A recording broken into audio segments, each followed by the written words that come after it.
beloved friends. Welcome to Healthy Living. How do we safeguard the young from the harms of smoking? Today we share with you a talk given by Mr. Patrick Reynolds, a caring man from the United States who established the Foundation for a Smoke-Free America and is a recent recipient of the Shining World Hero Award from Supreme Master Ching Hai.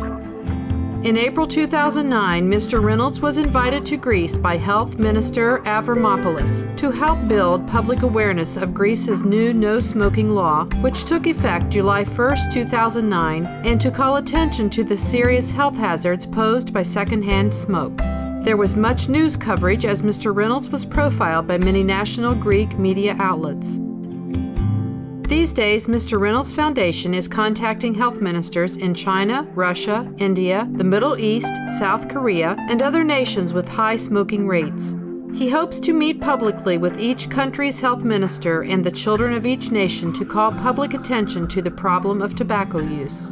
The Greek Health Ministry sent a strong letter of support detailing their experience with him, saying, "Mr. Reynolds gave a well-informed, polished, and persuasive speech and assisted us in promoting the Greek state's agenda on tobacco through the very positive national media coverage of his visit.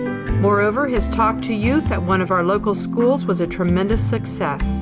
Patrick Reynolds is a frequent speaker at U.S. middle schools and high schools, presenting his unique motivational talk, The Truth About Tobacco, with passion and authenticity. He is also a popular guest lecturer on university campuses, giving his talk, Tobacco Wars. Over the years, Patrick has now presented his live talk to over 150,000 students. In 2006, Mr. Reynolds released a DVD of a live talk for youth, A Talk with Your Kids About Smoking. We are pleased to present to you excerpts of that talk he gave to 1,000 ninth graders over a 3-part program. As a former smoker and as a grandson of R.J. Reynolds, founder of the tobacco company, I'm doing everything I can to help people stop smoking. It's important to me. U.S. Surgeon General C. Everett Koop has called Patrick Reynolds one of the nation's most influential advocates for a smoke-free America. Reynolds has been honored by the United Nations World Health Organization and applauded in the United States Congress. And now he has made keeping the young tobacco-free his most important goal. Now, I invite you to open your hearts and minds to watch and to learn as Patrick Reynolds tells the truth about tobacco and the story of his own journey.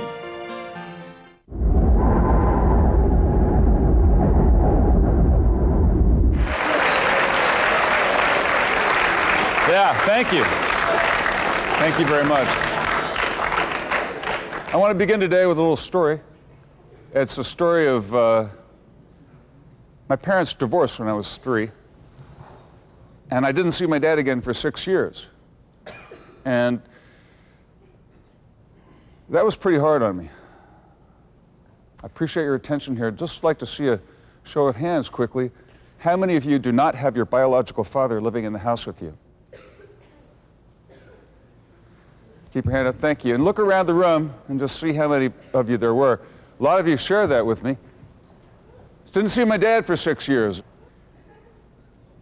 A little boy needs his father to come to the football game and say, "You played well, son, you're my boy." Boy needs his father to pat him on the back and say, "You're my son, I'm proud of you." I didn't have that. And for 6 years, I wondered where he was. So when I was 9, I wrote him a letter and it said, "Dear Dad, I want to meet you. Where are you?"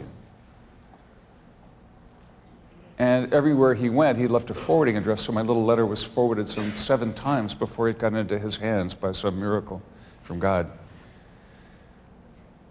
And when he got the letter, he was touched and amazed, and he sent for me. You can imagine how I felt. It was like, yeah, I'm going to get to meet my dad. Wow, this is great. And when the big day came and they showed me into the room where my father was, I found him there lying down on his back, and he was dying from emphysema caused by smoking. I went up to him and I said, "What's wrong, Dad?" "I have asthma, son." Well, it turned out not to be asthma. It turned out to be emphysema.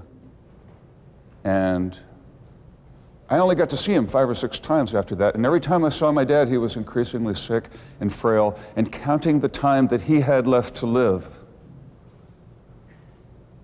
Ironically, He was ill from the very products that had made our family wealthy.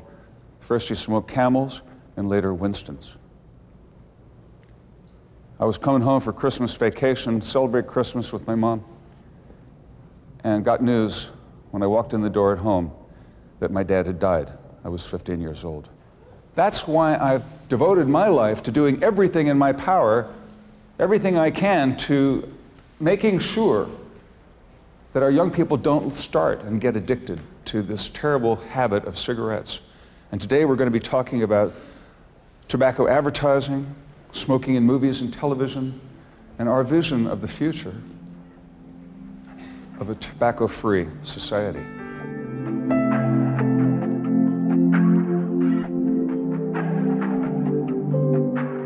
We'll soon return with more from A Talk with Your Kids About Smoking. Please stay tuned to Supreme Master Television.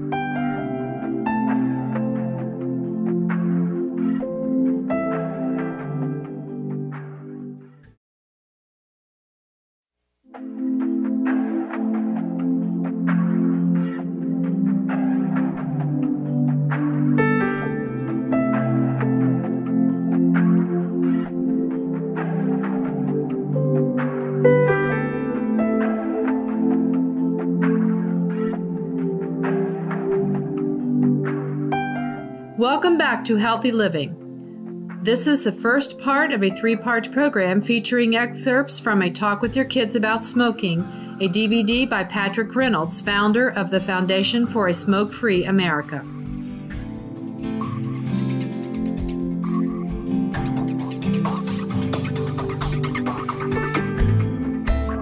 If I could give you one message today, that message would be that cigarettes are addicting. Once you start tobacco, it is almost impossible to stop. It is as addicting as heroin or cocaine. Once you start smoking, it's almost impossible to stop. I hear from so many teens, oh, I could quit any time. A few of these, I won't get hooked. Not. No. And once you start, you probably will not be able to stop for life, or at least you'll probably be craving them for life. You'll have that monkey on your back for life.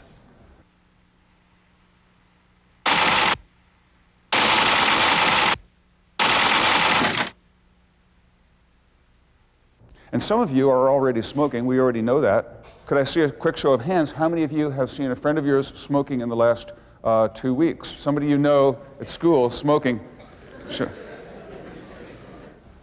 So there are so many ways of expressing your individuality, expressing your independence from your parents and or the adult world as you cross the bridge from being a child to being an adult. There are so many ways to assert who you are without risking getting addicted to tobacco or drugs or alcohol. Find more original ways of expressing who you are.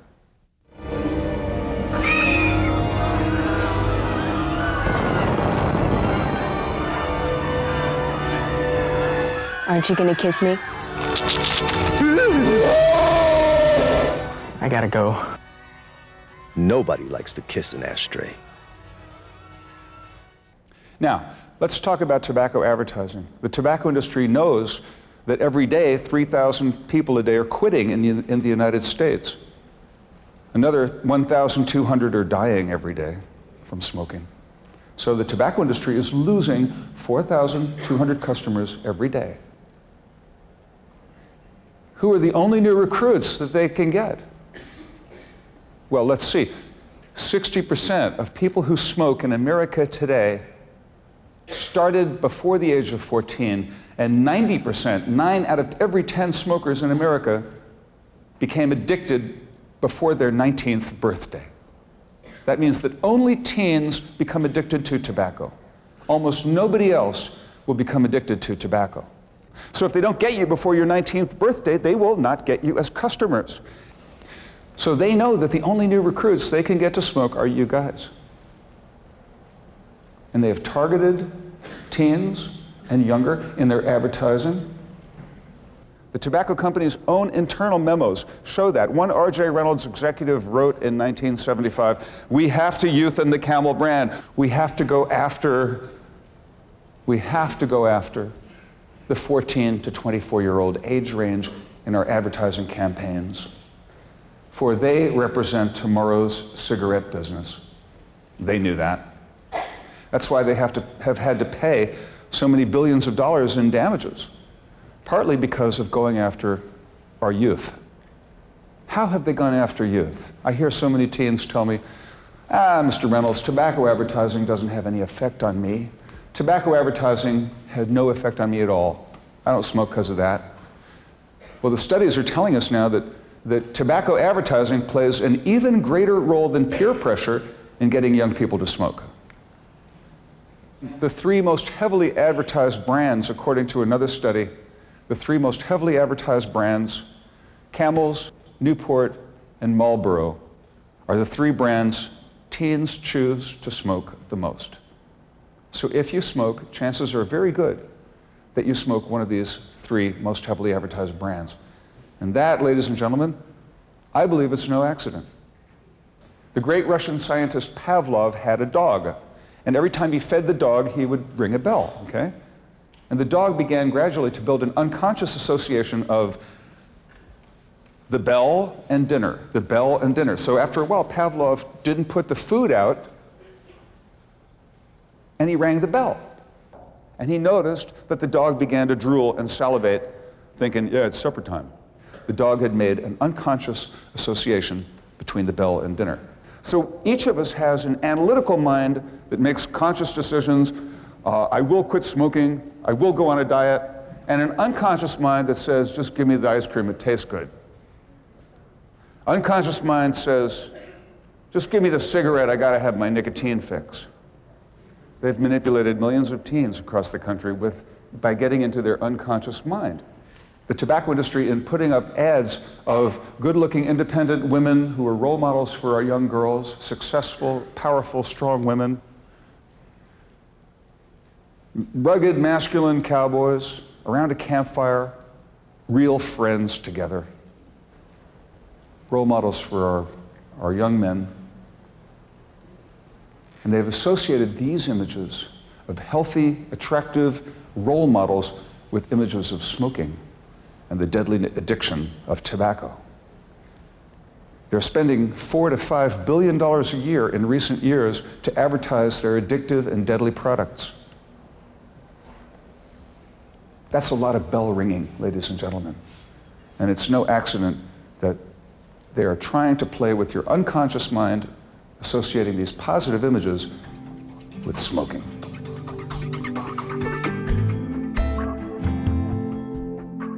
Please join us again next Monday on Healthy Living for part 2 of our 3-part series with more excerpts from Mr. Patrick Reynolds' DVD, A Talk with Your Kids About Smoking. Up next is Science and Spirituality After Noteworthy News. May heaven bless the children all over the world with ever brighter futures.